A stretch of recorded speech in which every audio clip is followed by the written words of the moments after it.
నా సాక్ష్యం మరొక మాట చదువుకొని దేవుని వాక్య పెరుగులో నా యొక్క సాక్ష్యాన్ని మీతో పంచుకుంటా. కీర్తనలు ఓ మాట 51వ కీర్తన 5వ వచనం. కీర్తన 51:5. నేను పాపములో పుట్టినవాడను, పాపములోనే నా తల్లి నన్ను గర్భమును ధరించను.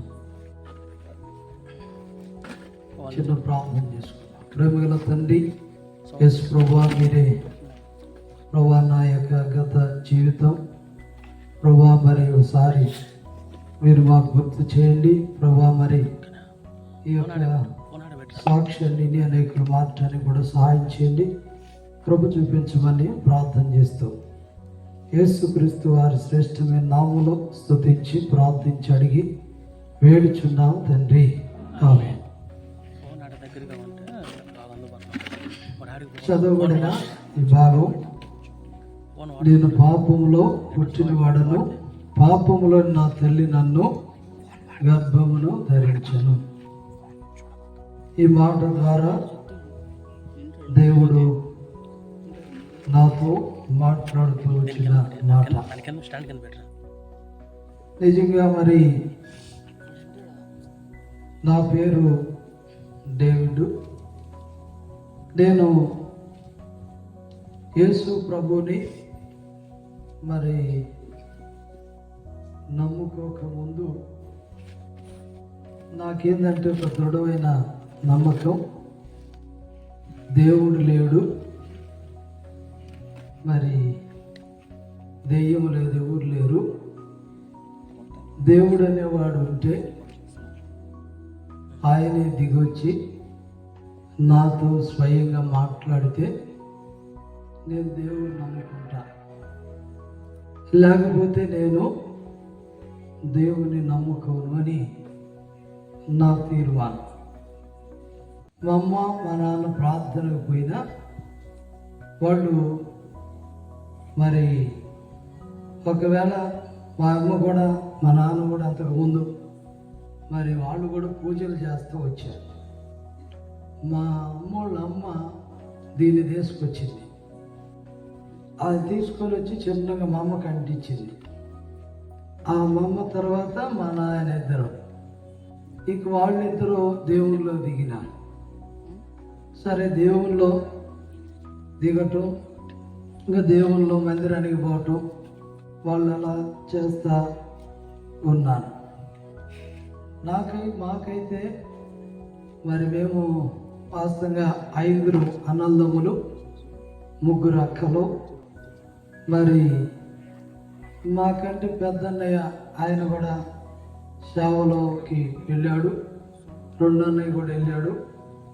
సేవ పరిస్థితులు ఇవన్నీ చిన్నప్పటి నుంచి పాస్టర్లు మన ఇంటికి రావటం, ప్రార్థన చేయటం, ఇవన్నీ చూస్తూ వస్తున్నా. సరే ఏది ఏమైనా మరి వీళ్ళు ఇంతగా ప్రార్థనలు చేస్తున్నారు, దేవుడు ఎప్పుడైనా కనపడ్డా?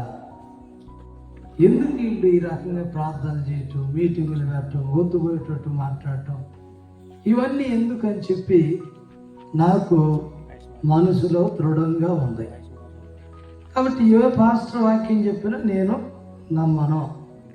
బైబిల్ వీళ్ళు రాసుకొని వచ్చి చెప్పింది, అదేమంటే కదిలిస్తే పరిశుద్ధాత్మ దేవుడు రాశాడు, వాళ్ళు రాశారు, ఇది అంత అంటారు. ఇది పుస్తకాలన్నింటిలో ఒక పుస్తకం అంతే, ఇంక దీంట్లో ఏమి లేదు అని చెప్పి నేను అనుకుంటా ఉంటే మరి ఉన్నప్పుడు మరి నాకు దేవుడు లేడు అనేటువంటి ఆలోచనలో తిరుగుతూ ఉన్నాను. అయితే నేను మరి ప్రార్థనకి వాళ్ళు వెళ్తూ ఉంటారు, చిన్నప్పటి నుంచి సండే స్కూల్ కూడా పోతూ ఉంటాం, నామకార్థం వస్తాం, కానీ మరి ఏం లేదు పోతా వస్తూ ఉంటున్నాం. అట్లానే ప్రతి కూడికి కూడా తీసుకొని పోతారు, కానీ వీళ్ళు మరి మేము అక్కడేమి ఎక్కువసేపులో కాసేపు ఉండేదని పక్కకు వచ్చేసి అది ఏది ఏమైనా మరి అలాంటి పరిస్థితిలో నాకేందంటే మనసులో ప్రార్థన కాడ దేవుడు లేడు, ఇంకొకసారి కూడా దేవుడు లేడు అంటే ఇంకొకటి నాకు ఏంటంటే ఏదన్నా దేవుడు అనేవాడు ఉంటే కనపడాలా, మాట్లాడాలా, కనపడాలా. అసలు నేను అనుకునేది మా కొండపైనే వెంకటేశ్వర స్వామి గుడి ఉంది. ఆ గుడి కాడ పోతే ఏదో ఒక దేవుడు ఉన్నాడు. మరి ఇంతమంది భక్తులు ఆడకి ఎందుకు వస్తున్నారు? మరి ఆడందరూ కూడా ఆ భక్తులు అందరూ వస్తున్నారు, దేవుడు కనపడుతున్నాడు, మనకి దండం పెట్టుకొని పోతున్నారు కదా. మరి నేను అనుకున్న దేవుడు ఉన్నాడు ఏడ, ప్రార్థన కాడ ఆడ దేవుడు ఉన్నాడు, ఆడేమి కనపడదు. ఆ గోడ మీద చూస్తే వాక్యాలు రాస్తారు. ఇంక ఎక్కడున్నాడు ఆడ, ఏడన్నా దేవుడు మరి ఏదో కనపడుతున్నాడు మరి అని అంటే వాళ్ళు అంటారు ఇది అదొక విగ్రహం, అది ఇది అని అంటారు. సరే ఏది ఏమైనా నేను ఏం చేశానంటే దేవుడు అనేవాడు ఉండాలా అంటే నాకు కొద్దిగా మరి నాకు కొంచెం వెంకటేశ్వర స్వామి అంటే నాకు బాగా కొంచెం ఇష్టం. మా అమ్మ మా నాన్న కన్నా కూడా మేము గొర్రెలు ఉండే ఆ దేశపోయేదాను తోలేదని దానికి దండం పెట్టుకునేవాడిని. ఇది లోపల ఇటేమో ఊరిగా ప్రార్థన, ఇది మరి పైకి అట్లా, లోపల మాత్రం నాకు ఇట్లా ఉండేది. ఒకసారి ఏమన్నాడని అంటే ఒక ఆయన అక్కడ భక్తులందరూ వస్తున్నారు, మేము కూడా ఉన్నాం. అక్కడ పూజారి కూడా మేము చెప్పినట్టు వింటాడు. అక్కడ గుళ్ళెవు బాటం, అసలు గర్భగుళ్ళెవు బాటం, ఇవన్నీ కూడా ఆయన బాగా పూజారి కూడా సన్నిహితం. అట్లా ఏం చేశాడంటే పోవటం అవన్నీ కూడా ఆ భక్తుల్ని ఎలా దీవిస్తున్నాడు, మమ్మల్ని కూడా అలా దీవించమని వాళ్ళు పోయిన తర్వాత మేము కూడా కూర్చునేవాళ్ళం. అట్లా కొంత మరి అట్లా దేవుడు అనే వ్యక్తి ఇక్కడ ఒక ఆయన ఉన్నాడు అని చెప్పి ఊరకు అనుకుంటే నేను ఒక అతను ఎవడు అక్కడికి వాళ్ళు అట్లానే జరిగిపోతుంది, అది లోపల భక్తి మా నాయన మమ్మల్ని వెళ్ళి తొప్పుకారు. ఇక అట్లా జరిగిపోతా ఉంది. ఒక ఆయన ఎవరో ఒకరోజు పాస్టర్ గారు ఆ గుడి దగ్గరకు వచ్చి ఆయన ఏమన్నాడంటే కొంతమంది పత్రికలు ఇస్తా మరి నాకు కూడా ఒక పత్రిక ఇచ్చాడు. అయ్యా ఏంటిది అన్న, యేసు ప్రభుని గురించి తెలుసుకో, నిజమైన దేవుడు ఈయన అన్నాడు. అంటే వీళ్ళందరూ అబద్ధమైన దేవుళ్ళ, ఎవడురా నువ్వు నాకు చెప్పడానికి వచ్చావని చెప్పి వాడి మీదకి ఫైర్ అయి వాడిని కొట్టడానికి పోయాం. వాడు ఇక కొట్టడానికి నేను నా దగ్గర కర్ర తీసుకొని పైకి లేప ఎవరు ఆపారు, కొట్టుకున్నారు, ఆయన నెట్టారు, ఆయన వెళ్ళిపోయాడు. అంతను వెళ్ళిపోయిన తర్వాత ఇక అప్పుడు ఆయన పోతా అన్నాడు, నిజమైన దేవుడు ఉన్నాడు, ఆయన మాట్లాడే దేవుడు, ఆయనే నిజమైన దేవుడు, నీకు ఎప్పుడో ఒక దినాన్ని అర్థమైంది అని ఆ మాట అని వెళ్ళిపోయాడు. ఎవరురా నిజమైన దేవుడు? ఈయనే నిజమైన దేవుడు, ఈయన కంటే మించిన దేవుడు ఎవరున్నారు? వీళ్ళందరూ కార్లు వేసుకొని బళ్ళు వేసుకొని వీళ్ళందరూ పిచ్చోళ్ళ, వీళ్ళందరూ వస్తుంటే అని చెప్పేసి అనుకున్నాం. ఆయన వెళ్ళిపోయాడు. మేము కాసేపు ఉండి ఆయనతో మాట్లాడి పూజారితో ఇంటికి వచ్చేసి ఇక అయిన తర్వాత ఈ రకంగా జరుగుతూ ఉంది. ఎవరికన్నా పిల్లలు లేకపోతే అక్కడ గుడి పక్కన ఒక చెట్టు ఉండేది, ఆ చెట్టుకు కూడా ఒక కొత్త గుడ్డ కట్టి రాయి ఒకటి వేసి దాంట్లో ఊపేది ఉయ్యాల. ఎందుకు ఇట్లా ఇదని పూజారిని అడిగేవాడు.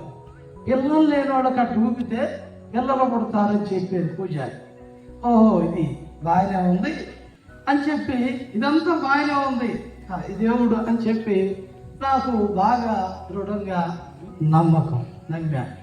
ఇక ఈ రకంగా ఉన్నప్పుడు నేనేంటంటే నాకు దేవుడు అనేది ఎక్కడున్నాడు? అసలు పోతా ఆయన ఆ మాట అన్నాడు కదా, దేవుడు ఉన్నాడు, మాట్లాడే దేవుడు. అసలు మాట్లాడే దేవుడు ఆడున్నాడు? దేవుడు లేడు, ఏమి లేదు, ఇదే దేవుడు లేడు, ఇదే దేవుడు. ఏదన్నా కానీ కనపడేదే దేవుడు అని అనుకున్న తర్వాత ఈ రకంగా చేస్తున్నా.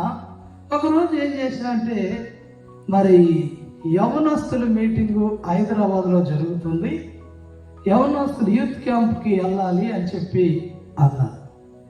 యూత్ క్యాంప్కి వెళ్ళాలి అని అన్నప్పుడు నేను కూడా మరి యూత్ క్యాంప్కి వెళ్ళటానికి మా అమ్మ మా నాన్న వాళ్ళు నా నా సూట్ కేసు నా బట్టలని సర్దుతున్నారు.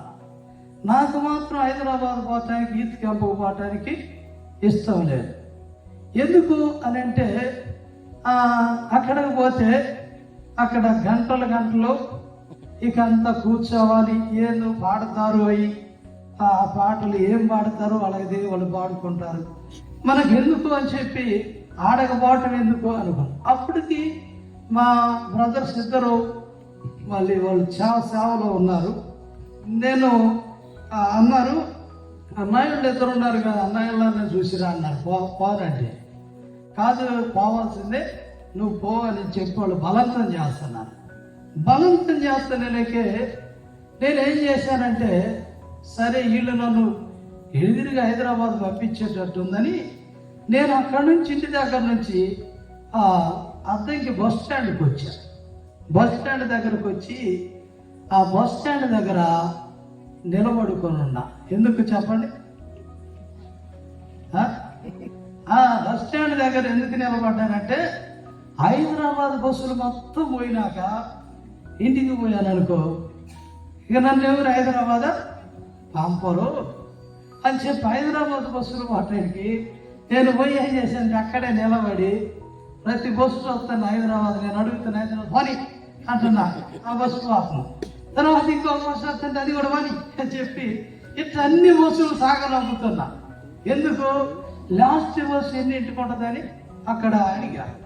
విచారణ కేంద్రంలో అడిగితే 11 గంటలకి అయిపోతాయండి, ఇక తర్వాత లేకుంటే ఈ అయిపోతే 11.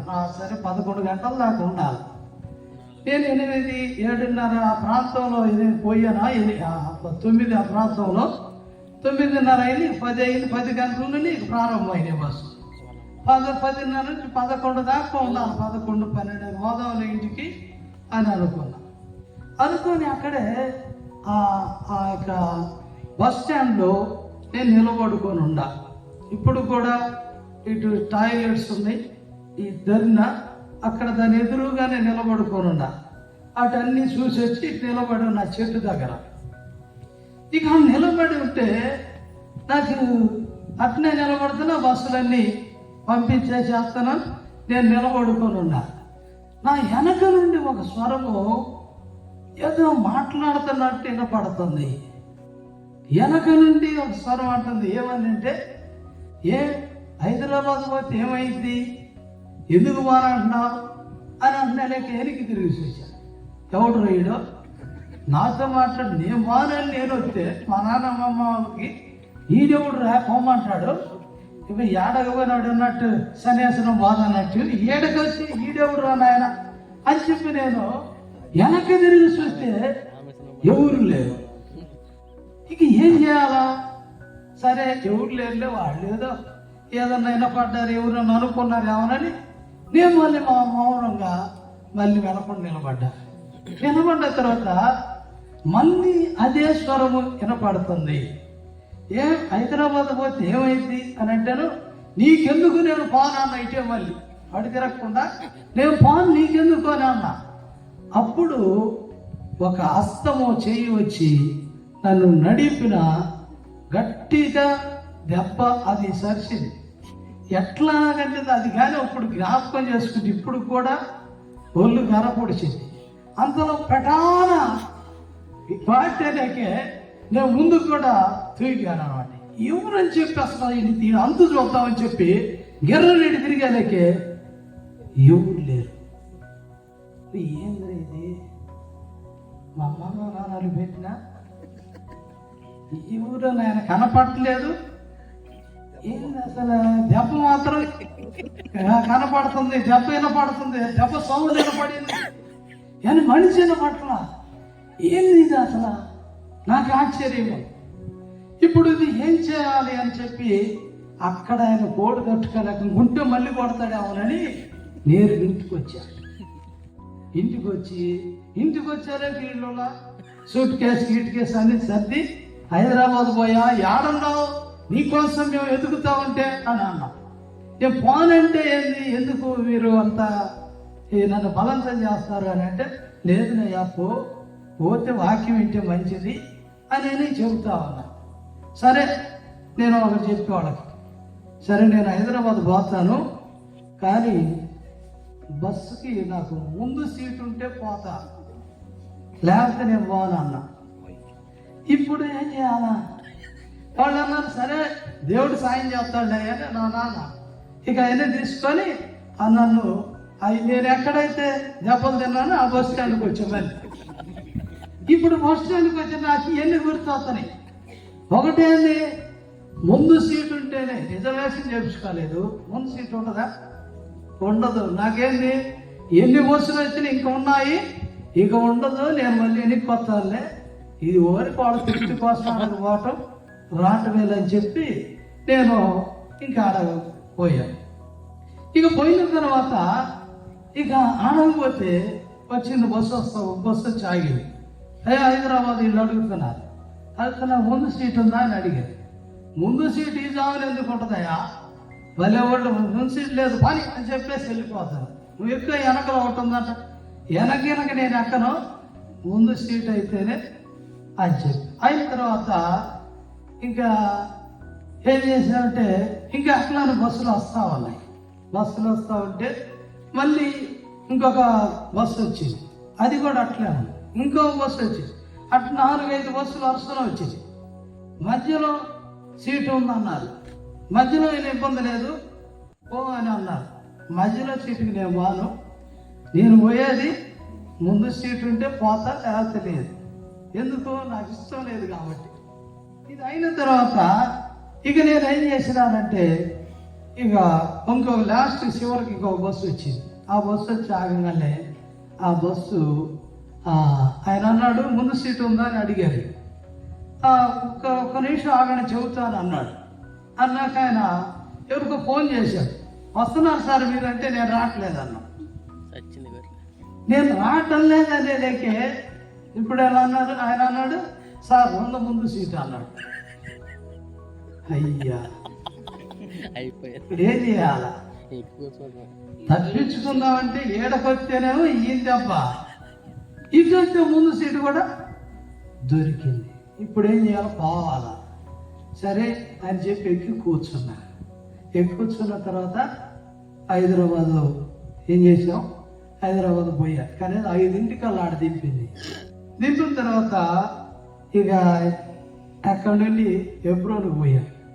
హెబ్రోన్కి పోయిన తర్వాత అక్కడ మా అన్నయ్య వాళ్ళకి ఉండే రూమ్స్ ఉంటే ఆ రూమ్లో పోయి నేను కూడా లగేజ్ పెట్టి అక్కడ ఉన్నాను. తర్వాత అన్న వాళ్ళు వచ్చారు, కలిశాను. అయిన తర్వాత ఇక యూత్ క్యాంప్ స్టార్ట్ అయింది. స్టార్ట్ అయిన తర్వాత ఎట్లా ఉందంటే అక్కడ పరిస్థితి, ఇక లోపలికి పోతే బయటికి రానియరు, పెద్ద గేట్లు. ఇక జైలుగా ఇది పట్టి ఒకటి వేసుకొని పెద్ద కర్ర ఒకటి తీసుకొని నిలబడ్డారు. ఇక నిలబడితే ఏం చేయాలి, ఇదే అసలే నేను రానని అనుకుంటేనే ఇది ఏం చేయాలా ఆలోచన చేస్తాను. అయిన తర్వాత మరి ఏం చేయాలంటే ఇక అక్కడి నుండి మరి ఇక ఆడపోయిన తెల్లారి వెయిటింగ్ స్టార్ట్ అయ్యింది. అంటే నేను ఇంకా కొన్ని చెప్పలేదు, క్లుప్తంగానే చెప్పమన్నారు. నేను ఎట్లా మారు మనసు పొందింది, ఇంకా నా పాత జీవితం ఇంకా కొంత ఉంది, అవన్నీ నేను టచ్ చేయట్లేదు, ఎందుకంటే కొన్నే చెబుతున్నా. కాబట్టి అక్కడి నుంచి హైదరాబాద్ వచ్చిన తర్వాత ఇక యూత్ క్యాంప్ స్టార్ట్ అయింది. స్టార్ట్ అయిన తర్వాత ఇక లోపలికి పోయినాం. లగేజ్ ఆడబెట్టి బైబుల్ తీసుకొని లోపల పోయి కూర్చుంటే ఫస్ట్ గంటలు ఆగిస్తున్నారు. నేను అనుకున్నాను దొరికాం కదా, ఇక చెబుతున్నారు, ఇక దావీదు అంటాడు, గొలియాతు అంటాడు, యేసు అంటాడు, అది అంటాడు. నాకేం అర్థమయ్యేది కాదు. చెప్పుకోండి నీకెందుకని చెప్పి నేను అనకుండా కూర్చొని నిద్రపోయాను ఒకసారి. ఇక నాకేం అర్థం కాలేదు, నాకు అక్కడ నెమ్మది లేదు. అయిన తర్వాత నేను చిన్నగా 2 రోజుల మధ్యలో లేచి సార్ కొంచెం బయటికి పోవాలి అది చెప్పి గేట్ కాడ చిన్నగా బయటకు వచ్చి అసలు ఇటు పోతే ఎంత దూరం ఉంటుంది, ఇటు పోతే ఏమొచ్చింది, ఇటు పోతే ఏమొచ్చింది అని తూకి మనం గుర్తుపెట్టుకొని పోవటం. ఒక హైదరాబాద్ పోతే ఎట్ట గుర్తుపెట్టుకున్నావమ్మా, నీకు చదువు లేదు కదా, ఆడకి ఎట్ట పోతున్నావంటే ఆమె చెప్పింది ఏమని, అయ్యా నేను పోయేటప్పుడు ఈ మూల తిరిగేటప్పుడు ఎర్ర కవర్ కడతావు దానికన్నా,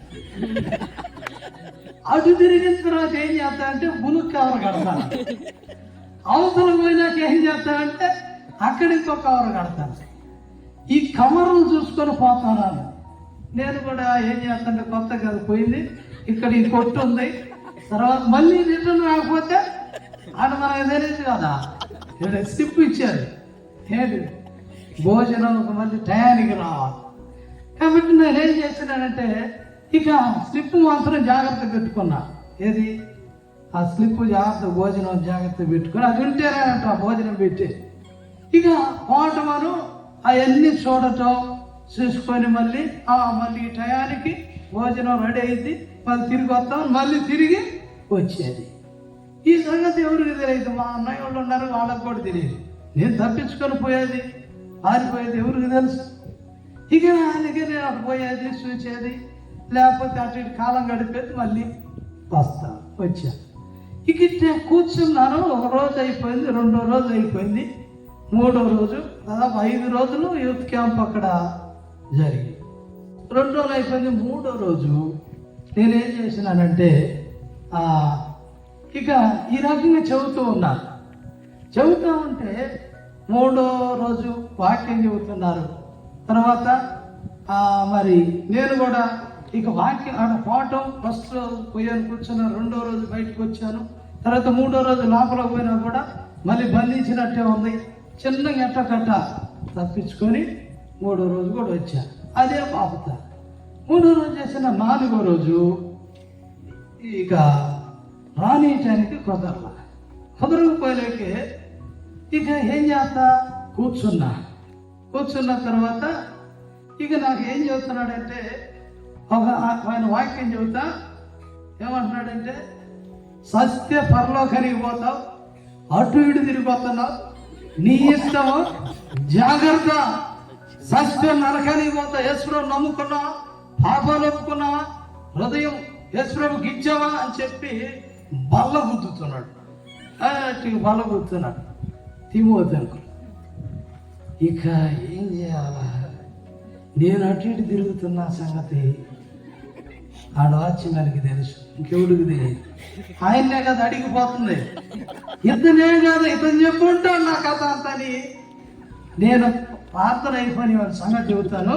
సరే ప్రార్థన ఏదో పిల్లల్ని అటు ఇటు అనుకోకుండా అని చెప్పి ప్రార్థన అయిపోయినా కాసుకొని చెబుతాను అని చెప్పి నేను బాగా కష్టతోటి ఆ గేటు దగ్గర ప్రార్థన ఎప్పుడు వెళ్ళి పెడతారా, ఎప్పుడెప్పుడు వెళ్ళి పెట్టి ఈ సంగతి తేలవాలిగా అని నేను ఖచ్చితంగా ఉండి ప్రార్థన ప్రేమతో కూర్చోాలి. ఆమె అన్నారయ్యా. నేను బైబుల్ తీసుకొని వచ్చే గేట్ కాడ ఇంకొక అతను ఉన్నాడు, అతను లేడు. ఏం చేయాలా, డ్యూటీ మారారు. అంటే వాళ్ళ డ్యూటీ లేవు మనకు తెలియదుగా, డ్యూటీ మారారు. ఈ రకంగా డ్యూటీ మారినాక సరేనా ఎవరు ఇందాకనంటే ఆయన ఇంటికి పోయాడండి, ఇప్పుడు నన్ను పెట్టారు, మీరు ఎవరు ఎటు పోవడానికి లేదు అంటున్నాడు. నీకు ఎక్కించిపోయాడట్టుగా ఉంది ఆయన. సరే నేను చెప్పి చిన్నగా బయటకు వచ్చి ఇంకంతా అయిపోయింది ఆ రోజు. ఇక 4వ రోజు ఇక నేను ఏం చేశానంటే ఎప్రోన్లో సాయంత్రం పూట పైన ఎర్మోన్లో సాయంత్రం పూట పైన పోయి పడుకున్నా. నా ఉద్దేశం ఏంటంటే దేవుడు లేడు ఎక్కడ అసలు బైబుల్లో దేవుడు లేడు. ఇంకెక్కడన్నా ఏదన్నా కనపడే దేవుడు అంటే అది ఒక రకంగా అసలు కనపడని దేవుడు ఏది ఎక్కడ దేవుడు లేడు, దెయ్యం లేడు. వీళ్ళందరూ ఊరిక తెల్లగొడ్లు వేసుకొని ఊరికి వస్తుంటారులే అని చెప్పి నేను అనుకొని లేడు అని చెప్పి పండుకున్నా. నేను ఎబ్రోన్లో పైన పోయి పండుకున్నాక రాత్రి 1 గంట ఆ ప్రాంతంలో నేను నిద్రపోతున్నా. ఆ నిద్రలో ఎవరో తెల్లటి గొడ్లు వేసుకొని వచ్చి ఆ పిట్టగోడ కానుకొని నిలబడి ఉన్నాడు. నిలబడి ఉంటే నేను అనుకున్నాను, అంకులోళ్ళు ఎవరన్నా వచ్చారా, లేకపోతే గేట్ కాడ ఆయన ఏమన్నా వచ్చాడా, ఈ ఎవరో లేకపోతే పాస్టర్లో ఎవరో ఒకళ్ళు అయి ఉంటారు. మనకెందుకు, సరే నేను నిద్రలో ఉన్నానని చెప్పి నేను కనపడతానా. ఆ తెల్లగొడ్లు వేసుకొని ఉన్నాడు. ఆ తర్వాత అట్లనే అక్కడ చూస్తున్నాడు.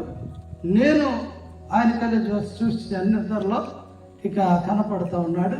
అయిన తర్వాత సరే మనకెందుకులే, ఆయన దేనికి వచ్చాడో, ఏం పని మీద వచ్చాడు, నేను గమ్మున పడుకో. ఆ తర్వాత ఆయన అన్నాడు, ఆయన అట్నే చూస్తా మళ్ళా అవతారం మారాడు. చేతిలో గొర్రె పిల్ల ఉంది, కర్ర ఉంది, లైట్ ఉంది, ఇవన్నీ ఉన్నాయి. ఓహో ఇదేంది, మనం ఇక్కడ ఉన్నాడు, ఏంది యేసు ప్రభు అయింది, యేసు ప్రభు బొమ్మ తట్నే ఉండే కదా, ఈయన యేసు ప్రభు అయింది అని చెప్పి నేనేమన్నానంటే, నిలబడుకొని ఉన్నాడు. ఆ పెట్టగొడ కానుకొని, అయ్యా నువ్వు యేసు ప్రభువా అని అడిగా. అడగల ఆయన అన్నాడు, తలకాయ ఊపుతున్నాడు. అవునని, ఆహా యేసు ప్రభువా, యేసు ప్రభు అయితే నువ్వు నా వల్లే దొంగ వల్లే వస్తానని అన్నాడు అని ఉంది కదా బైబుల్లో. నువ్వు దొంగవాడిగా మంచివాడిగా అన్నా. అనగానే ఆయన అన్నాడు, నేను ప్రభు, నేను దేవుడిని అని తలకాయ ఊపుతున్నాడు. కాదనిట్టని, నువ్వు ప్రభు ఏనంటే అన్నాడు. అని నేను అన్నాను, ప్రభు అయితే సిలువలో చీళ్ళ కొట్టించుకున్నాడంట, ఆ గాయాలు ఉండయా నీకు అని అడిగి. గాయాలు ఉన్నాయనంటే గాయాలు చూపి అన్నా. అప్పుడు ఆయన చేయి చూపించాడు. ఆ చేతుల్లో గాయాలున్నాయి. ఆ గాయాలు చూశాను. గాయాలు చూడగానే ఇక నువ్వు ప్రభువే కదా అన్నాను. అవును అన్నాడు. అన్న తర్వాత ఇద్దరిలోనే ఉన్నాను. ఆయన అంటున్నాడు, నువ్వు లే అంటున్నాడు. అయ్యా నువ్వు కనపడ్డావు దేవుడు అనుకుంటున్నావు, కానీ నేను లేవటం నిద్రలో ఇవన్నీ జరిగే పనులు కాదు. సరే దేవుడని నువ్వు అంటున్నావు కాబట్టి సరే నేను అంటే అంతవరకు వెళ్ళి నేను లేచి చేయాలంటే ఏమి కుదిరే కాదు అని అనుకుంటే ఆయనకి చెబుతే నిద్రలోనే ఉన్నా. లే అంటున్నాడు ఆయన. లే అని అంటే లేవరా, ఏంది ఆయనకి లేచేదని. లేకపోతే మళ్ళా అత్తంకిలో బస్ స్టాండ్ ఏ హస్తం అయితే వచ్చిందో అదే హస్తము వెనకొచ్చి అదే హస్తము చేతితో బాగా సరిచి కొట్టింది. కొట్టేలేక ఇక నాకు ఇక ఏం అర్థం కాలేక ఏడుస్తా ఉన్నా. ఎప్పుడైతే ఆ హస్తం వచ్చి తాకిందో, నన్ను కొట్టిందో, అప్పుడు నా పాపాలన్నీ నా ముందుకు వచ్చి నిలబడ్డాయి. నేను చేసిన ప్రతి పాపం నా ముందు నిలబడి. అప్పుడు ఆయన అంటున్నాడు, ఈ పాపం ఎవరు చేశారు అంటున్నాడు. నేనేనయ్యా. మరి ఇప్పుడు ఏం చేస్తా అన్నాడు. తప్పయిందయ్యా, క్షమించయ్యా. ఆ పాపం ఎగిరి పాపం. మళ్ళీ ఇంకొకటి రాగలే, ఈ పాపం ఎవరిది? నాదేనయ్యా, తప్పయిందయ్యా, క్షమించాయి, ఎగిరిపోను. ఇట్లా అన్ని పాపాలు చూపించాడు. నేను ఆయన ముందే ఒప్పుకున్నా. ఆ తర్వాత ఒప్పుకున్నాక నా పాపాలన్నీ అసలు ఎలువైనయో నాకు అర్థం కాదు. నాకు ఎట్లుందంటే ఒక 50-100 కేజీల మూట నా నెత్తిన పెట్టి మోసుకొని వస్తా ఆ 100 కేజీల మూట ఎవరైనా ఎత్తుకొని లేదా కింద పెడితే ఎట్లుంటుంది నా ప్రాణం? ఎట్లుంటుంది చెప్పండమ్మా? తేలిగ్గా ఉంటుంది కదా. ఇక నా ప్రాణం అంతా తేలిగ్గా ఉంది. ఎప్పుడు ఇవన్నీ పోయేలేకే తేలిగ్గా ఉంది. ఇప్పుడు ఇక నాకు ఎట్లా ఉందంటే చాలా తేలిగ్గా ఉంది. అయిన తర్వాత ఆయన మాట్లాడుతూనే ఉండే నిద్రలోనే జరుగుతుంది. ఇక ఆయన ఏడుస్తూ ఉన్నాను. అప్పుడు ఆయన అన్నాడు, నువ్వు లేచి కీర్తన 118:8 చదువు అన్నాడు. లే అన్నాడు. అప్పుడు బైబుల్ లేదు, ఏమీ లేదు, రూమ్లో పెట్టొచ్చా. నాకెందుకు అవసరం? నాకు అవసరం లేదు కదా. ఇప్పుడు బైబుల్ రూమ్లో పెట్టొచ్చు, అక్కడ ఉంది. అయిన తర్వాత ఇక ఇక లేచాను, ఏడుస్తూనే ఉన్నాను. అప్పుడు బాగా ఆ కళ్ళలో నీళ్లు కారిపోతున్నాయి. లేచా, ఎవరు ఇంకా ఆయన కనపడా, స్వరం వినపడింది, మాట్లాడింది. ఇక అప్పుడు అనుకున్నా, ఆయన చెప్పాడు కదా, ఆయన మాట్లాడే దేవుడు అన్నాడు కదా. ఎక్కడ? అక్కడ గుడి దగ్గర మాట్లాడే దేవుడు ఈయన అన్నాడు కదా. అప్పుడు అనుకున్నా, ఈయన మాట్లాడే దేవుడు ఈయన, పాపాలు క్షమించే దేవుడు ఈయన. ఇక నేను నమ్మా. ఇక వెంటనే లేచి రూమ్లోకి వచ్చి నా బైబుల్ తీసుకొని ఇక తీసేసి ఇక ఏం చేశానంట, ఇక ఆ మాట చదివా. నేను చదివేటప్పుడు ఆ మాట చదవండి. మనుషులను నమ్ముట కంటే యెహోవాను ఆశ్రయించుట మేలు అని ఉంది. రాజులను నమ్ముట కంటే యెహోవాను ఆశ్రయించుట మేలు. నువ్వు ఎక్కడో దేవుడు ఉన్నాడు, ఆడు నమ్మాలి ఈ నమ్మాలనుకున్నావు. మనుషులు చేసినవి కానీ మనుషులు కానీ ఈ దేవుడు కాదు అని మాట్లాడాడు దేవుడు. మనిషి చేసింది దేవుడు ఎట్లా అవుతాడు? ఇది కాదు, మనుషులను నమ్మొద్దు అని మాట్లాడాడు. అప్పుడు నేను కిందకి పోయి రూములో చదువుతున్నప్పుడు ఆదాము అంకుల్ అని ఎబ్రోన్లో ఉన్నాడు. ఆదాము అంకుల్ వాళ్ళ రూమ్లోనే, అన్నోళ్ళ రూమ్లోనే ఆదాము అంకుల్ ఉన్నాడు. నేను కిందకి పోయి ఆ రెండు ఆ ప్రాంతంలో బైబుల్ తీసుకొని చదువు. ఏందా ఇప్పుడు దిగి వచ్చావు అన్నాడు ఆయన. అయ్యా ఎందుకయ్యా వచ్చేది అని ఆయన అదే రకంగా మాట్లాడగా, సరే అంతన అంకుల్ ఇట్లా సంగతి, ఎవరో ఒక ఆయన వచ్చి మాట్లాడాడు, ఇట్లా చూపించాడు, ఇట్లా పాపాలన్నీ ఇట్లా నా ముందుకు వచ్చి ఒప్పుకున్నాను, ఇట్లా జరిగింది అంకుల్ అన్న. ఆయన అన్నాడు, దేవుడిని పాపాలు క్షమించాడు, దేవుడే నీతో మాట్లాడాడు అన్నాడు.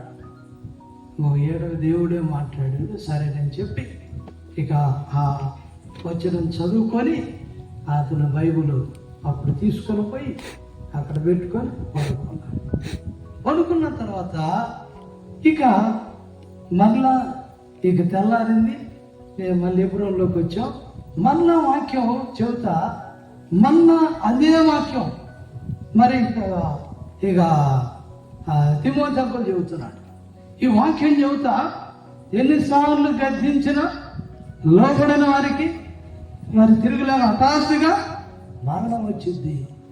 నువ్వు ప్రభు నీతో మాట్లాడితే, ప్రభు నిన్ను సంధిస్తే, నిన్ను సరిచేస్తే నువ్వు తీర్మానం చేసుకో, బాప్టిస్టం తీసుకో, దేవుని కొరకు సాక్షిగా నిలబడు, ఎంతకాలం దేవుని ఇసుకిస్తావని వాక్యం చెబుతా ఉన్నాడు. సరే వాక్యం చెప్పినాక అన్నాడు, యూత్ క్యాంపులో బాప్టిస్టాలు ఉంటాయి, ఎవరైనా బాప్టిస్టాలు తీసుకునే వాళ్ళు ఎవరంటే చేతులు ఎత్తండి అన్నాడు. ఎత్తండి అనేది నాకు తెలియకుండానే నా చేయి పైకి లేచింది. వాస్తవంగా చెబుతాను, నాకు తెలియదు, నేనే ఎత్తాను అనుకుంటున్న తర్వాత ఇక నేను చేయెత్తాను. ఆ తర్వాత అందరి రాసుకున్నారు. ఎబ్రోన్లో ఇక తీసుకొని ఇక అవన్నీ లిస్ట్ రాసుకొని ఎబ్రోన్లో బాప్టిజం నాకు ఎబ్రోన్లో ఇచ్చారు బాప్టిజం. నేను మరి 1998 31/5/98లో రక్షణ పొందాను. 98వ సంవత్సరంలో ఆ హృదయాన్ని ప్రభువుకి ఇచ్చారు. అప్పుడు యూత్ క్యాంపులో ఇక అంటే ఇదే రోజు అన్నమాట. ఇక నా హృదయాన్ని ప్రభుకి ఇచ్చేసా. అప్పుడు ఇక దేవుడు నాతో మాట్లాడితే దేవుడు నమ్ముకుంటానన్నా కదా మాట్లాడాడు. ఇక నా హృదయం ప్రభుకి ఇచ్చేసా. అయిన తర్వాత ఇక బాప్టిసాన్ని తెల్లారి బాప్టిసాన్ని ఇచ్చాం. చివరి రోజు నాకు బాప్టిసం ముందుకు వచ్చాను, పేర్లు ఇచ్చాను. నాకు బాప్టిసం కూడా ఆ రోజు తీసుకున్నా. నాకు విజయవాడలో ఉన్న ఇమ్మానియల్ అన్న బాప్టిసం ఇచ్చాడు నాకు. అంటే సీనియర్ సేవకులందరూ ఇస్తున్నారు, ఆయన నాకు ఇచ్చాడు బాప్టిసం తీసుకొని వచ్చాం. కూర్చున్నాక చేతులు పెట్టి ప్రార్థన చేస్తారు హస్తనిక్షేపణ. వాళ్ళు వచ్చారు ముగ్గురు, అది ప్రార్థన చేసి వాగ్దానం ఇచ్చారు. వాగ్దానం ఇచ్చేలకి ఆ వాగ్దానం తీసుకున్న వాళ్ళు కూడా చదివి హగ్గయ్య 2:23 వచ్చింది. హగ్గయ్య 2:23 వచ్చేలకి ఇక ఆ వాగ్దానం చదివి వాళ్ళు అన్నారు, ప్రార్థన చేసి హస్తనిక్షేపణ చేసి, ఇది సేవాకులకు వాగ్దానం అయ్యా అన్నారు. నాకు సేవ అంటే అసలు ఇష్టం లేదు, అసలు ప్రార్థనే ఇష్టం లేదు. ఎట్లా మొగ్గక దేవుడు మాట్లాడేటట్టు నీకు నేనేమనుకున్నానంటే ప్రార్థనకు పోతా మన పని మనం చేసుకున్నాం, అంతవరకే దేవునికి అనుకున్న తర్వాత ఇక ఏం చేశారు, ఆ వాగ్దానాన్ని హగ్గయ్య 2:23 తీసుకున్నా, చదివాను. అయిపోయిన తర్వాత ఈ వాగ్దానం తీసుకొని సరే వీళ్ళు ఏదో ఎట్లా చెప్పారని చెప్పి ఇంకొక అంకులు చూపించారు. ఆయనకు చూపిస్తే సేవకు వచ్చిన అక్కడ వాళ్ళు అంటే పక్కన వాళ్ళకి చెప్పి వాళ్ళకి తెలియదు కాదు. అందుకని ఇంకొక అంకులు చూపిస్తే ఆయన చదివి ఈ వాగ్దానం వచ్చిన వాళ్ళందరూ సేవకు వచ్చారయ్యా అన్నాడు. అప్పుడు ఇది ప్రమాదం కదా, ఇది ఎందుకు వచ్చింది నాకు, ఇది ఎవరికన్నా ఇచ్చి నేను మార్చుకుంటానయ్యా అన్న. మార్చుకోవడానికి ఇచ్చినట్టు కుదరదు, ఎవరికి వచ్చి వాగ్దానం వాళ్ళకే అన్నారు. అంటే అక్కడే వాళ్ళు అడిగే పక్కన నువ్వు తీసుకు ఇది తీరంటే ఎవరికి వచ్చింది వాళ్ళు. ఇప్పుడు ఏం చేయాలి అర్థం, ఇది ఒక పెద్ద దిగులు పడిందని. ఇప్పుడు నేను ఏం చేయాలా, ఇక సేవ పిలుపు అన్నారు. కానీ ఏమైనా సేవకు మాత్రం బాగూడదు, సేవకు మాత్రం బాగూడదని నిర్ణయించుకొని సరేనని చెప్పి ఇంటికి వచ్చాను. ఇక అయిపోయింది క్యాంపు అన్నవాళ్ళు కలిసాను. వీళ్ళు అనుకున్నారు ఏదో దేవుడు మాట్లాడేటట్టు మోనకం వచ్చినట్టు అనుకుంటున్నారు. వీళ్ళు బాప్టిజానికి వచ్చాడు, చేస్తాడు అని. మా అన్నయ్య అక్కడే ఉన్నారు. ఇక నాలో జరిగిన కార్యం దేవుడికి తెలుసు, నాకే తెలుసు, కానీ ఎవరికి తెలియదు. ఆ తర్వాత ఇంటికి వచ్చిన తర్వాత రోజు బైబుల్ తీసి చదువుతున్నా ఏముంది అని. అప్పుడు వీళ్ళన్నారు ఇంటికి ఏ క్యాంపు వచ్చినట్టు మార్పు వచ్చినట్టుంది పిల్లోడికి. అంతకుముందు ఇవన్నీ ఎన్నెన్నో చేశాం, ఇవన్నీ చెబితే చాలా తెల్లారికి వాడు.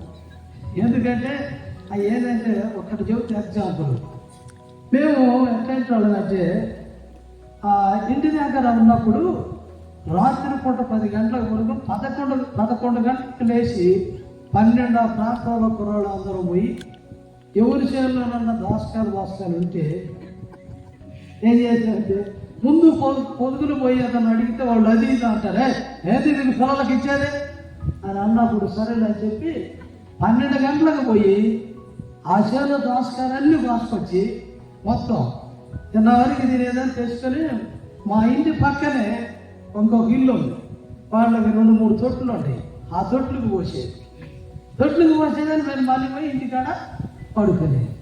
తెల్లారు లేచి రాయ్ ఎవరు రాష్ట్రంలో దోసకాయలు వచ్చింది అని చెప్పి వెళ్ళింటికి వస్తాడు, వెళ్ళింటికి కాడండి ఇక అండి రాలేదా ఏరా దోసకాయలు వచ్చి అయ్యయ్యా మేము కాదయ్యా ఎవరున్నాయ్యా అని అంటే ఇక తర్వాత వాళ్ళ పళ్ళు తగాదు పడుతుంది, మేము మేలకుండా చూస్తాము. అట్లాంటి పనులు ఎన్నో ఇక అంటే చెబితే ఇక చాలా ఇవన్నీ ఏం చేస్తా మరి ఇట్లా ఉండిన పరిస్థితి అయిన తర్వాత మరి సేవా పరిస్థితిలోకి ఇంటికి వచ్చిన తర్వాత దేవుని కృపను బట్టి పెళ్లి చేసుకున్నా. అక్కడ అందరూ మరి దేవుడు పెళ్లి చేసుకున్న ఆ తర్వాత నేను సేవకు రావడానికి ఇష్టం లేదు. పెళ్ళైన తర్వాత నాకేమో నెమ్మది లేదు.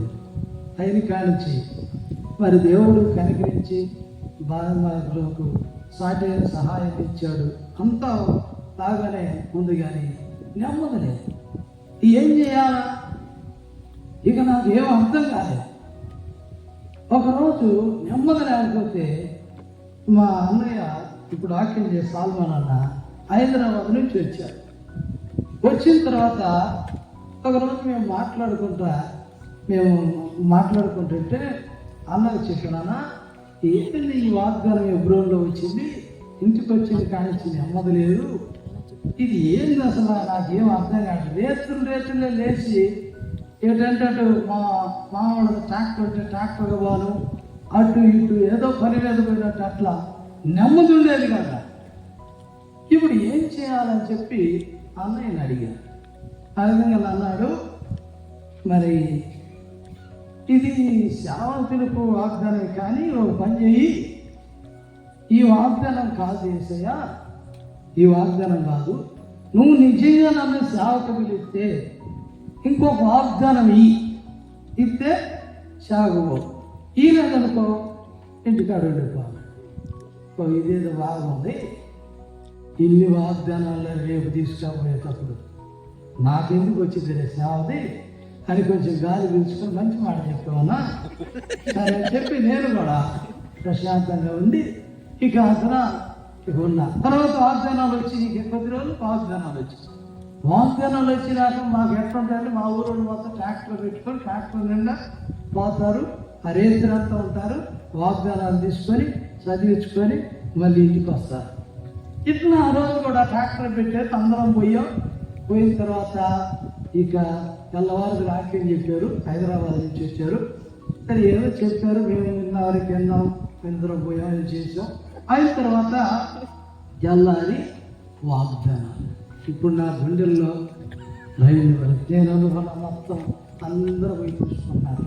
నేను అనుకున్న అందరూ తీసుకున్నాయా మంచి వాగ్దానాలన్నీ అయిపోతాయి. ఆ చావ పిలుపు వాగ్దానాలన్నీ మీరే తీసుకోండి. ఏదో చివరిలో పోయి ఏదో అందరూ తీసేసినది అది తెచ్చుకుందాం, చావ అనేది ఏమి లేదులే, ఇంకా నాకు ఇన్ని వాగ్దానాలు ఎందుకు వస్తుందని ఇక నేను అందరూ తెచ్చుకున్నారు. మొత్తం దాదాపు 2 బుట్టలు తగిలిచ్చారు. అటో ఇటో తగిలిస్తారు. మాకు బెరాక మందిన వాళ్ళం అటో ఇటో మొత్తం పోయి లేడీస్ మొత్తం దేన్ని తీసుకొని వచ్చిన తర్వాత ఆ ధాన్య అన్నీ అయిపోయి చివరిన 3 ఉంది. ఇక 3 ఉంటే అట్లా నేను పోయా. ఈ 3 అట్లా ఎందుకు ఉండదు, అన్నీ పోయి నేను అనుకున్న నా మధ్యలో పోయి వాటిలో ఒకటి ఖర్చు ఉంది. ఇదైతే ఏముండదని చెప్పి దాన్ని తీసుకొని ఆడజోళ్ళ చిన్నగా తిరిగి నా ప్లేస్ కాడికి వచ్చేది తీశాను. ద్వితీయోపదేశకాండం 28:9 వచ్చింది. అన్నాడు, ఆయన నిన్ను తన ప్రతిష్ట జనముగా స్థాపించును అని అన్నది. నిన్ను తన జనముకు తనకు చదవనమాట. ఆయన తనకు ప్రతిష్ఠిత జనముగా నిన్ను స్థాపించను అన్నాడు. ఈ మాట వచ్చేలాకే సరేనని చెప్పి అంకుల్ వాళ్ళకి చూపించాను. అన్నది ఏంటంటే, ఆయన నిన్ను ఎప్పుడో ప్రతిష్ఠించాడయ్యా సేవకి, నువ్వు ఇంకా లేడు చేస్తున్నా. నేను అనుకున్నాను సేవాగ్దానం వస్తే ఆ రోజే నేను వెళ్ళిపోతాను, సేవాగ్దానం వస్తే ఇక సరే ఇక దాని మీద డిపెండ్ అయ్యేది కదా, అన్నకి చెప్పేసేది అయిపోయేది. ఇక నేను తీర్మానం చేసుకుని ఉండగా ఇక ఎవరి కాడికన్నా చూపి నిన్నెప్పుడో ప్రతిష్ఠించాడయ్యా అన్నారు. ఏం చేయాలి మరి ఎవరు అన్నట్టు, ఏ ఊరు పోయి నీ బాధపోదు అన్నట్టు. ఇక నాకు ఇదేం అర్థం కాక సరే ఇంటికి వచ్చాం. అయిపోయినాక నేను ఒక షరతు పెట్టి దేవుడికి, దేవా నన్ను నిజంగా సేవకు పిలిస్తే నేను ఇప్పుడు రెడీ అవుతా సేవకు మాట పిలిచావు, వాగ్దానం ఇచ్చావు, ఇది ఓకే. నేను నిజంగా సేవకి బావాలంటే నేను రెడీ అవుతాను, ఇంట్లో రెడీ అవుతా. నేను రెడీ అయ్యేలోపు ఎవరైనా ఒక సేవకుడు ఫోన్ చేసి లేకపోతే నా కాడికి మనిషిని పంపించి నన్ను పిలవాలా, పిలిస్తేనే సేవకు పోతాను, లేకపోతే బాధ. ఏ భాషకు తెలిసి నేను నాకు ఈ వాగ్దానం వచ్చిందని నన్ను పిలుస్తారు. ఎవరికైనా తెలుసమ్మా? ఎవరు తెలియదు కదా. ఎవరు ఎందుకు తెలిస్తే నేను సరేనని చెప్పి ఇంటికి వచ్చి నా బట్టలని సర్దుకుంటున్నా.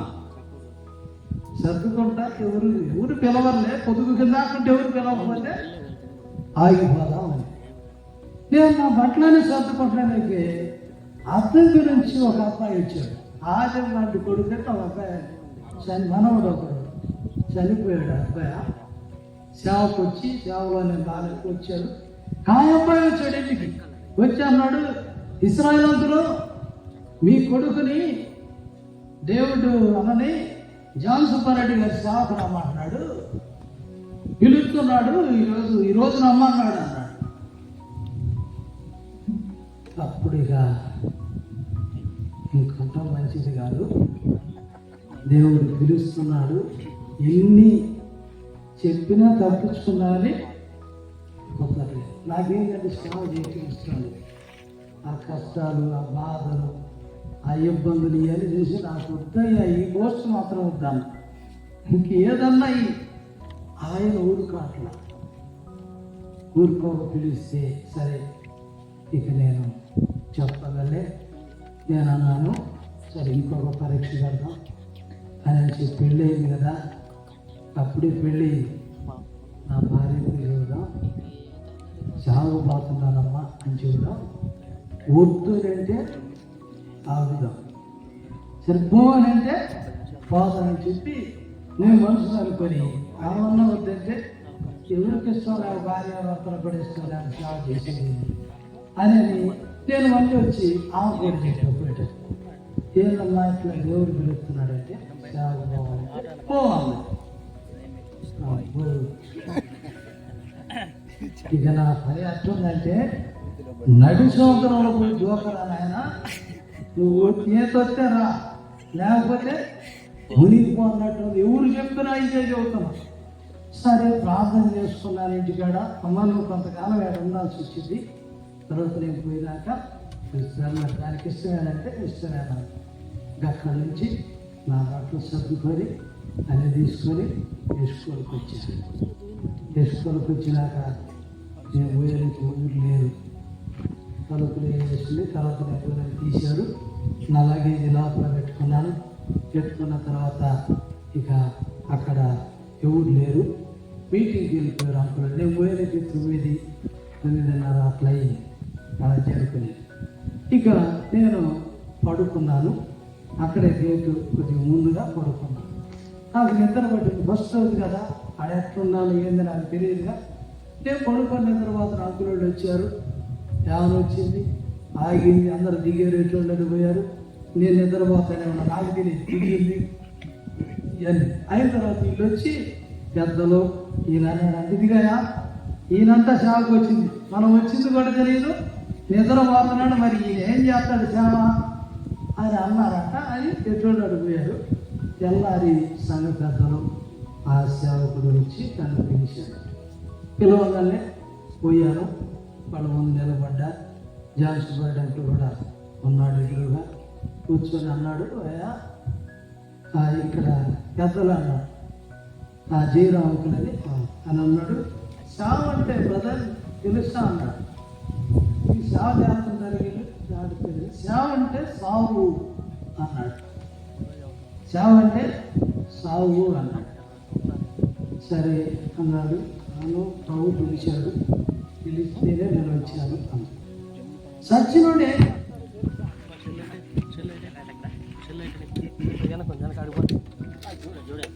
బన్నీ పో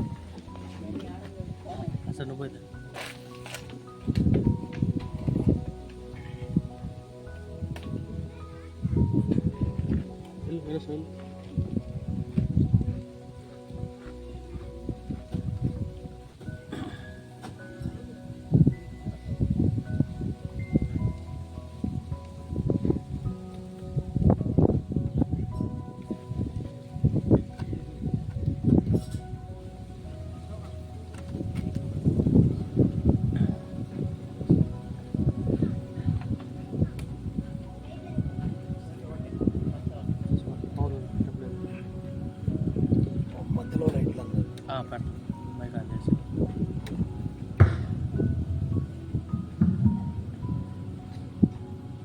తినండి. సచ్చినోడిని ఏం చేస్తారో తెలుసా అన్నాడు. అనగానే ఏం చేస్తారు, పడేస్తారు కదా అన్న. అంటే అది కాదు, సచ్చిన శవం కాడికి పోయి కాలు పెట్టి ఆంతులు కానీ తన్నితే ఏమంటది అన్నాడు. ఏమంటది? భవనం ఉంటుందా? శ్యామను అలాంటి ఎదురవుతాయి, కాలుతో అంటారు. మరి మెలకుంటావా అన్నాడు. ఉంటానన్న. అలాంటి బాధలు ఎదురవుతాయి, శ్రమలు ఎదురవుతాయి, తట్టుకొని ఉండగలుగుతావా? ఉంటానన్న. అన్నీ అడిగారు, చెప్పారు. సరే కొద్ది రోజులు ఉండు అన్నాడు. ఇంకా అక్కడ ఉన్న నాతో పాటు సేవకు వచ్చిన వాళ్ళు ఎస్కోలు మా శాతల మీద పెట్టాం, కింద పునాదులు అన్నీ మొత్తం. మాతో సేవకు వచ్చిన వాళ్ళు 7-8 మంది పారిపోయారు. ఈ బాధలు, ఈ పనులు ఆడలేదు. కొద్ది రోజులకి సిస్టర్ కూడా వచ్చింది. 2 ఎస్కోల్లో ట్రైనింగ్ అయ్యాం. అక్కడ నుండి జమ్ములపాలెం 2004లో ఆడ పంపడ్డాం. ఆడ ఒక 20 సంవత్సరాలు సేవ చేశాం. అక్కడ నుంచి దేవుడు రాఘనాథుల మొన్న జనవరికి తీసుకొని వచ్చాడు. దేవుడు ఈ రీతిగా సేవ పరిచర్యలో వాడుకుంటున్నాడు. మా కొరకు, మా కుటుంబం కొరకు ప్రార్థన చేయండి. దేవుడు మాకు 2 బిడ్డలను ఇచ్చాడు. మరి కుమార్తె, కుమారుడు. పాప మరి డిగ్రీ సెకండ్ ఇయర్ చదువుతుంది. బాబు బీటెక్ ఫస్ట్ ఇయర్ అయిపోయింది. మరి సెకండ్ ఇయర్ చదవాలా. ప్రార్థన చేయండి. మా పరిచర్య కొరకు, మా కొరకు ప్రార్థన చేయాలని ప్రభు పెట్టి మీకు మనం చేస్తాం. అందరికీ